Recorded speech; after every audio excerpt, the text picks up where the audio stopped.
सपनों की उड़ान। छोटे से गांव रामपुर में एक नन्ही सी लड़की अनया रहती थी। वह देखने में साधारण थी, लेकिन उसकी आंखों में असाधारण सपने थे। वह जब भी आकाश में उड़ते पक्षियों को देखती तो उसकी आंखों में एक अजीब सी चमक आ जाती। वह सोचती, काश मैं भी इनकी तरह आसमान में उड़ सकती। लेकिन उसके गांव में लड़कियों को ज्यादा पढ़ाई करने की आजादी नहीं थी। परंपराओं और पुराने विचारों की बेड़ियां उन्हें घर की चारदीवारी के अंदर ही सीमित रखती थीं। अनया के माता पिता गरीब थे और उन्हें लगता था कि उनकी बेटी को पढ़ाई से ज्यादा घर के कामों पर ध्यान देना चाहिए। उनके अनुसार लड़कियों का असली भविष्य शादी के बाद ही तय होता था।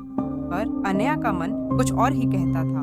वह जब भी किताबें पढ़ती तो उसे लगता कि वह एक अलग दुनिया में चली गई है, एक ऐसी दुनिया जहां उसके सपनों की उड़ान को कोई रोक नहीं सकता। अनया के गांव में एक सरकारी स्कूल था, जहां लड़के और लड़कियां साथ पढ़ते थे, लेकिन लड़कियों की संख्या बहुत कम थी, क्योंकि ज्यादातर माता पिता उन्हें स्कूल भेजने में दिलचस्पी नहीं रखते थे।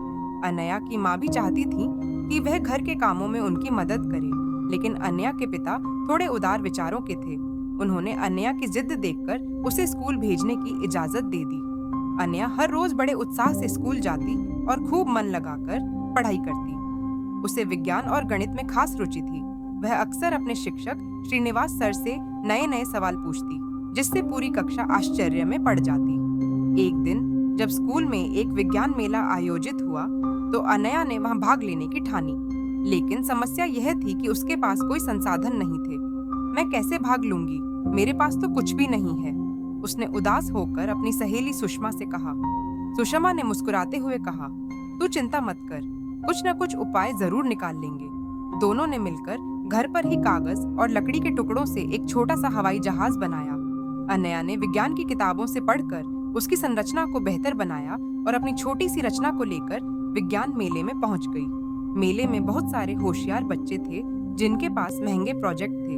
अनया को देखकर कुछ लड़कों ने मजाक उड़ाया, अरे ये क्या है, क्या यह सच में उड़ सकता है? लेकिन अनया ने बिना ध्यान दिए अपने मॉडल को प्रस्तुत किया। जब उसने अपनी छोटी सी हवाई जहाज को हवा में छोड़ा तो वह सभी मॉडल्स से सबसे ऊंचा और सबसे दूर तक उड़ा। पूरा मेला तालियों से गूंज उठा। मुख्य अतिथि, जो कि शहर के एक नामी वैज्ञानिक थे, उन्होंने अनया को मंच पर बुलाया और उसकी प्रतिभा की सराहना की। तुम्हारे अंदर अद्भुत प्रतिभा है बिटिया, अगर सही मार्गदर्शन मिले तो तुम बहुत आगे जा सकती हो, उन्होंने कहा। यह शब्द अनया के दिल में बस गए। उस दिन उसने ठान लिया कि वह एक पायलट बनेगी। हालांकि अनया की सफलता सभी को पसंद नहीं आई। गांव के कुछ बुजुर्गों ने उसके माता पिता को ताने दिए, लड़कियों को इतने बड़े सपने देखने की क्या जरूरत है, आखिर में तो शादी करके घर संभालना है। लेकिन इस बार अनया के पिता उसके पक्ष में खड़े रहे। अगर मेरी बेटी उड़ना चाहती है तो उसे रोकने वाले हम कौन होते हैं, उन्होंने गर्व से कहा। अनया ने और मेहनत करनी शुरू की। उसने दिन रात पढ़ाई की और शहर के एक प्रतिष्ठित स्कूल में छात्रवृत्ति पाने के लिए परीक्षा दी। जब परिणाम आया तो वह पूरे जिले में पहले स्थान पर आई। लेकिन शहर जाना आसान नहीं था। माता पिता के पास पैसे नहीं थे और लड़की को अकेले भेजने के लिए समाज तैयार नहीं था। क्या तुम सच में इतना दूर जाकर पढ़ाई करना चाहती हो, उसकी माँ ने पूछा। अनया की आंखों में आंसू आ गए। हाँ माँ, मैं उड़ना चाहती हूँ, जैसे पक्षी खुले आसमान में उड़ते हैं। माँ ने उसे गले लगा लिया और कहा, जा अपने सपनों को पूरा कर, हम हमेशा तेरे साथ हैं। शहर में आकर अनया को बहुत कुछ सीखना पड़ा। वहाँ का माहौल अलग था, पढ़ाई का स्तर कठिन था, लेकिन उसने कभी हार नहीं मानी। उसने अपनी पढ़ाई पूरी की और वायुसेना अकादमी में प्रवेश लिया। वहाँ उसने कड़ी ट्रेनिंग की, कठिन परीक्षाएं दी और आखिरकार भारत की पहली महिला लड़ाकू पायलटों में से एक बनने का गौरव प्राप्त किया। जिस दिन वह अपने पहले विमान को उड़ाने वाली थी, वह बहुत भावुक थी।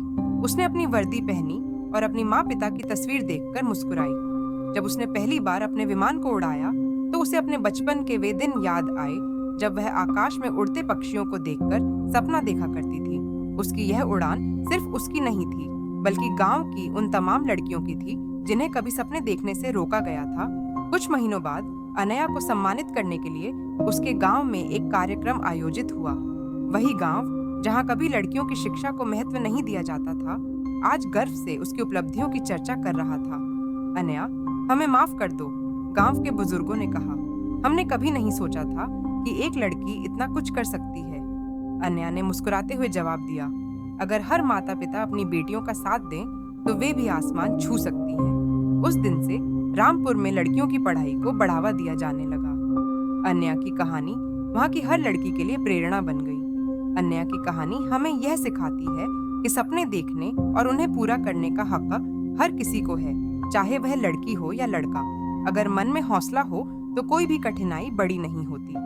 अन्या ने न सिर्फ अपने सपनों को साकार किया, बल्कि पूरे समाज को यह दिखा। अगर आपको यह वीडियो पसंद आया हो तो इसे लाइक करें, अपने दोस्तों के साथ शेयर करें और ऐसी ही प्रेरणादायक कहानियों के लिए हमारे चैनल को सब्सक्राइब करें और कमेंट में अपनी राय जरूर लिखें। Thanks for watching this video.